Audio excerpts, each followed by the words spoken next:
Si Yuta ay isang ulilang batang lalaki, na hindi makapaniwala sa kanyang mga mata nang makita niya ang isang demonyong umuusbong mula sa lawa ng dugo, at mahigpit na nakahawak sa kanyang mga binti. Siya ay isang may sakit na bata at palaging malungkot, subalit siya ay nagkaroon ng sigla nang nakilala niya ang isang batang babae sa ospital, na nagngangalang Rika. Sila ay hindi mapaghihiwalay na magkaibigan, hanggang sa isang araw ay nakita niya si Rika na nabangga ng sasakyan sa labas ng ospital. Matapos ang mga pangyayaring yun, si Yuta ay naging isang sumpa at may pinakamalakas na demonyo. Ang demonyo ay pinaalalahanan siya tungkol sa kanyang pangako, na kapag siya ay tumanda, pakakasalan niya si Rika. Sa takot na mag-isa at mawala ang kanyang minamahal, nagpasya si Yuta na tuparin ang pangako na lagi siyang makakasama, at magmula sa araw na yun si Yuta ay sinumpa. Siya ay araw-araw nitong sinusundan, ginawa siyang mahiyain na batang lalaki na laging nag-iisa, sa kadahilan ng hindi niya maintindihan ang ibang tao. Gayunpaman, ang mga katangiang ito ay naging isang perpektong pagkakataon para sa kanya na mabuli. Subalit sa mga sandaling yun, si Rika ay nagpakita at hinambalos ang mga bully, isa-isang pinatay. Kalaunan si Rika ay naging mapanganib na sumpa at may kakayahang sirain ang buong syudad, kaya naman ang Exorcist Society ay nagpasyang patayin si Yuta dahil sa pagiging banta nito sa mundo. Subalit bago nila gawin yun, si Gojo, isang teacher sa Jujutsu High School, isang academy na nagtuturo ng sorcery at exorcism, ay dumating upang siya ay tulungan. Si Gojo ay kinausap ang direktor na hayaang pansamantalang mag-enroll si Yuta sa kanyang paaralan upang matulungan niya ito sa kanyang sumpa. Subalit hindi iniisip ni Yuta na karapat-dapat siyang bigyan ng pagkakataon at hiniling na manatiling mag-isa. Sinabi sa kanya ni Gojo na ang kanyang sumpa ay makakapagligtas din ng mga tao kung gagamitin niya ito ng tama, at kung pupunta ito sa kanyang paaralan, siya ay magkakaroon ng maraming kaibigan at hindi na kailanmang mag-iisa. Kalaunan sa wakas ay tinanggap niya ang offer at mabilis na pumunta sa Jujutsu High School. Dito ay nakilala niya ang bagong classmate na si Maki, na gumagamit ng cursed tools upang patayin ang mga sumpa, si Togi na gumagamit ng isinumpang salita, at isang bear na nagngangalang Panda. Ang mga students ay hindi masyadong masigla na makita at makilala si Yuta, at wala silang pakialam dahil ito ay bago at kailangan pang turuan. Subalit nang si Yuta ay pumasok sa klase, hindi nila maiwasang pansinin ang dark curse aura na lumalabas sa kanyang katawan mula sa minamahal niyang si Rika. Bago pa ni Yuta masabi ang kanyang pangalan, siya ay mabilis na inatake ng 3 students, handang patayin ang sumpa kasama si Yuta. Dahil doon si Gojo ay nagpasyang sabihin sa kanya na ang paaralan ay para sa mga exorcist upang matutunan ang exorcism, kung saan hindi na-inform si Yuta. Sinabi niya sa 3 na lumayo kay Yuta, sa kadahilan ng si Rika ay nararamdaman ang panganib at lumabas upang siya ay protektahan mula sa mga bully, katulad ng palagi nitong ginagawa simula nang siya ay mamatay. Si Gojo ay sinimulan ng kanilang unang lesson sa araw na yun at ang kanilang magiging unang misyon. Sila ay nahati sa 2 grupo at si Yuta ay nagtapos kasama si Maki. Habang naglalakad, si Yuta ay sinubukan na makipag-usap kay Maki, subalit hinusgahan nito ang kanyang nakaraang buhay bilang binubuli, at pagkatapos ay sinabi na umaasa lang siya kay Rika upang asikasuhin ang mga problema. Hindi niya gusto na si Yuta ay protektado ng isang sumpa, at siya ay nagagawa pa ring makbuli dahil siya ay nakakaramdam ng konsensya para kay Rika. Si Yuta ay sang-ayon na siya ay tanga, at tama si Maki, naaawa siya sa kanyang sarili. Si Gojo ay dinala sila sa isang paaralan kung saan 2 bata ang dinukot ng isang sumpa, at ang kanilang trabaho ay patayin ito at iligtas ang mga bata. Isang barrier ang lumabas at inilagay sa paligid ng paaralan upang ibunyag ang sumpa, at itago ang kanilang ginagawa sa publiko.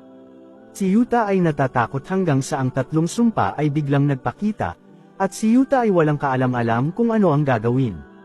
Si Maki ay sinabi sa kanya na dapat siyang mag-ingat sa mga sumpa na nag-iisa, dahil mas malakas ang mga ito kaysa sa mga pangkat. Siya ay kumilos sa eksena at sa isang atake lang, mabilis niyang napatay ang 3 sa mga sumpa. Si Yuta ay napabilib sa kanyang lakas subalit natatakot, lalo na nang sinabi ni Maki na kailangan nilang pumasok sa loob ng school building. Si Yuta ay nanginginig habang papasok sa loob, na may mga sumpang nakatago sa madilim na sulok ng bawat silid.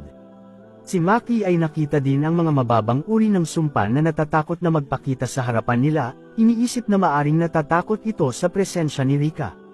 Maya-maya ay tiningnan niya ang ID ni Yuta at napag-alaman na ito ay isang S-rank student kung saan mas mataas pa sa rank 1, ang may pinakamataas na grado sa Jujutsu Sorcery. Kalaunan si Yuta ay nakita ang isang dambuhalang halimaw na papalapit sa kanyang likuran, pilit na gumagawa ng daan palapit sa kanila. Ang puwersa nito ay lumikha ng pagkasira sa pader at bintana at ang halimaw ay sumambulat sa itaas ng bubong, pinalipad si Maki at Yuta sa himpapawid, at pagkatapos ay bumagsak sa malaking bunganga ng halimaw. Ngayon ang dalawa ay nakakulong sa loob at walang pag-asang makalabas nang wala ang tulong mula sa mga kasama. Si Maki ay disappointed na hindi nagpakita si Rika at si Yuta ay hindi man lang magawang protektahan siya. Si Yuta ay walang alam kung kailan ito magpapasyang lumabas, at ang tanging magagawa lang nila ay maghintay. Habang tumitingin sa paligid ay nakita nila ang dalawang bata sa loob ng bituka, na ang isa ay nakahiga dahil sa epekto ng sumpa at malapit ng mamatay.